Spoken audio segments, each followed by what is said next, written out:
పోయాం. కానీ ఆ నల్లేరు వెనక ఎన్ని అద్భుతమైన ఫలితాలు ఉన్నాయంటే, కీళ్లకు పెట్టింది పేరు, ఎముకలకు పెట్టింది పేరు.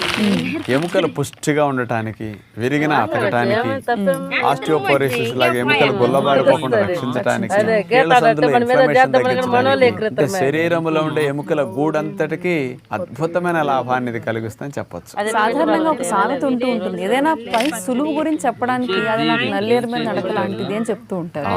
మరి ఆ సామెతలో వెంటనే తప్ప చాలా మందికి అసలు నల్లేరు ఎలా ఉంటుందో కూడా తెలియదు. కాబట్టి వాళ్ళకి ఒక పిక్చర్ కూడా చూపిద్దామా? మరి చూసారు, ఇప్పుడు అందరికి గుర్తొచ్చింది కదా నల్లేరు. నొక్కితే మెత్తగా తప్పైపోతుంది, అంతా నీటి శాతం చూడటానికి కడ్డీల్లాగా కాడల్లాగా అట్లా ఉంటాయి, కానీ అది టపక్కన ఎరిగిపోతాయి, మెత్తగా ఉంటాయి. మరి డాక్టర్ గారు ఇప్పుడు చెప్తున్నప్పుడు మీరు నీటి శాతం గురించి మాట్లాడారు కాబట్టి నల్లేరు కాడలో అసలు ఎలాంటి పోషకాలు నల్లేరు